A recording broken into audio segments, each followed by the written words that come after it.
Konnichiwa everyone, it's Rogue Liliana here and welcome to my review of Arcana of Paradise, The Tower. It's the debut title coming from developer Tasto Alpha and published by the new gaming wing of Shueisha Games. So I've spent the last couple of days playing this self-described deck builder game, which also has roguelite elements and where timing really affects which cards that you play. So I'm excited to share my thoughts with you. Arcana of Paradise starts off in the top of this mysterious tower high up in the sky, where you'll find several children who call this place home. The point of the game is to survive, delve into the tower for resources, and hopefully one day find paradise at the bottom of this peculiar tower. The game runs on a daily cycle, and as you pass each day, the children will eventually be baptized by the spirits to become warriors, giving them a lot of unique traits and the ability to actually enter the tower itself. So let's talk about what happens when you go into the tower. You form a party of 2 children, providing their own, starting decks and their own traits. The gameplay will change depending on which of the 3 warrior types the children become. So we have the swordsman, who can chain attack combos and guard against enemy attacks in real time. We also have the mage, which is my personal favourite, who has the ability to charge powerful spells and heal allies.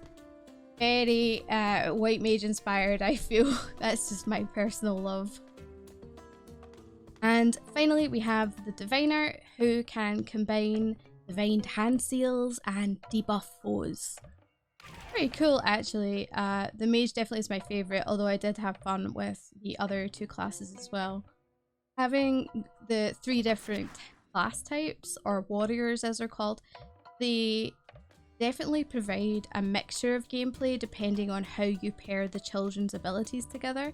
I have had instances where I had no heal at all because I went in with 2 swordsmen and just knocked everything over with my sword, so that was a lot of fun. But also the mage with the swordsman was fun because you had the ability to guard with the shields, but also you got the mage healing, and it brings in the magical herbs, the healing herbs, and you can chain attack combos with elemental attacks. You have to also though pay attention with which type of element that you're going to use in your spells.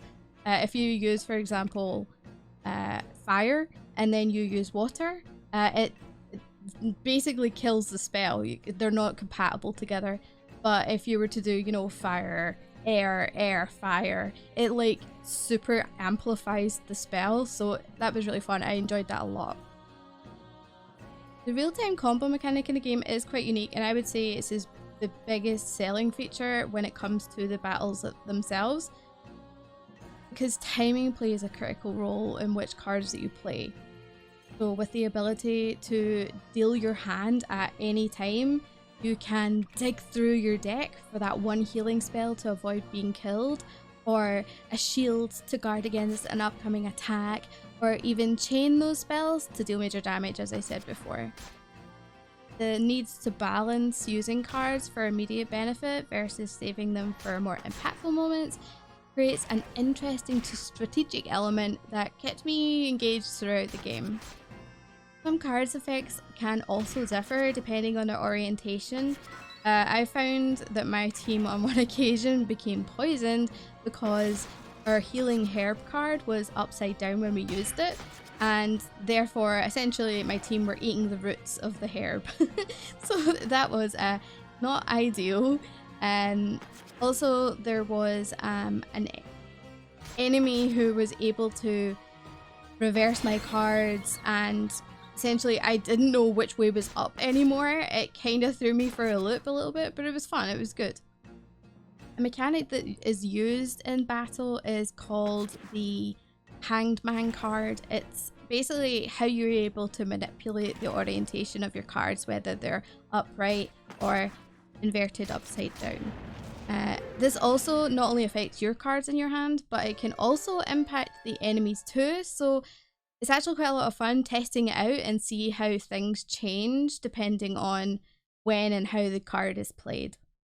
I would say that the roguelite elements in the game are quite well done, well executed, and they do add that extra layer of challenge and excitement to the gameplay. You know, you're fighting for survival by stocking up on bread, which is the currency of the game, something that every child needs every day, versus the need or the want to delve deeper into the tower for stronger cards. It makes it more challenging, and you basically have to prioritize what your needs are day to day.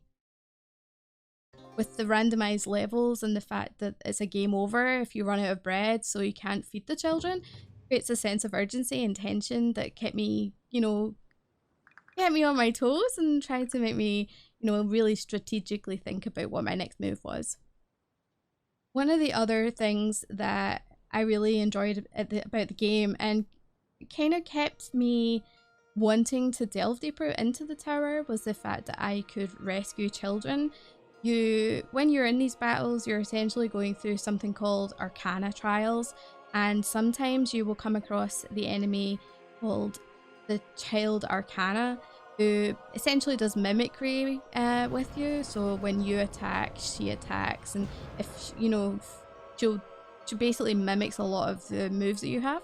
But what she'll have at her feet is a child who is flat on his front, and you have to ensure that you kill the boss before the child dies. I rescued quite a number of children through my playthroughs, and I quickly found that I actually had quite a large group of children at the top of the tower. Well, that made my heart really happy. It did have an impact on my bread resources. So one of the first things I did is unlock the oven, which supplied every day 2 pieces of bread, which helped, kind of taper off that stock going too low. I was able to do that by offering, funnily enough, bread to the sacred tree, who will commune with the spirits and provide me the blessing of the oven. There's a whole bunch of other resources that you can get, which adds to life at the top of the tower as you know it. The game also has disruption cards, which you will find along the way. Essentially, cards with black backgrounds, and they can have different effects on your deck. So one that I used was a poisoned piece of food, and when I ate it, I had a chance of being poisoned or a chance of being healed, and I was lucky. I ate the poisoned food and I got full heal.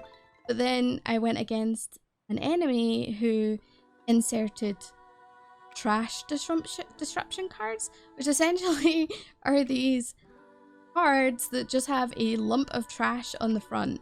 I'm not even joking. And I don't know, it felt like the whole deck was just these trash cards. But to get rid of them, you have to actually play them. And by playing them, that tears the card and removes it from your deck, which, well, is great. It takes valuable seconds. So while you are playing these, try to get rid of them, it's essentially taking up your time so you can't take other actions. So that could give the enemy that you're facing an ample opportunity to deal huge damage to you, or the opposite, it could give them time to heal. So you definitely have to be strategic when you think about what it is that you're doing with disruption cards.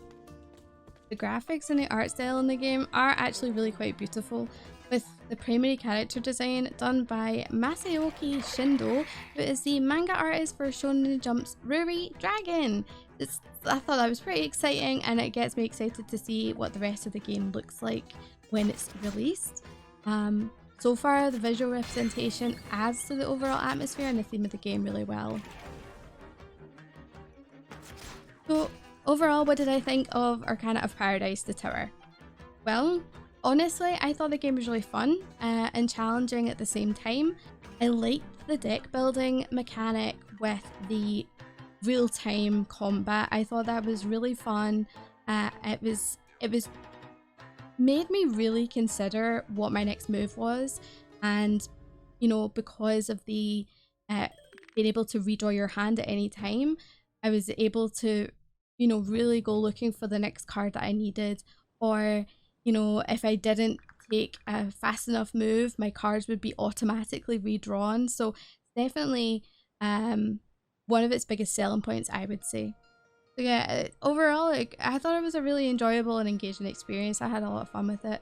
I will definitely be checking it out in April when it's released, which will be, the official release date is April 20th, and it'll be both on Steam and the Nintendo Switch. It's retailing at $19.99. So be sure, if you think this is a game that you're interested in and you like, you know, the deck building aspect, or even just the real-time combat, if that looks good for you, add it to your wish list. Check it out when it comes out. Also, the publisher Shueisha Games are also running a Steam gift card giveaway, so they're giving away 2 $50 gift cards on Twitter until February 27th, so I will make sure to link that in the description of the description below. Make sure you go and take part. Thanks for watching my review of Arcana of Paradise, The Tower. If you enjoyed this video, be sure to like and subscribe for more reviews and gaming content. I will see you in the next one. Sayonara!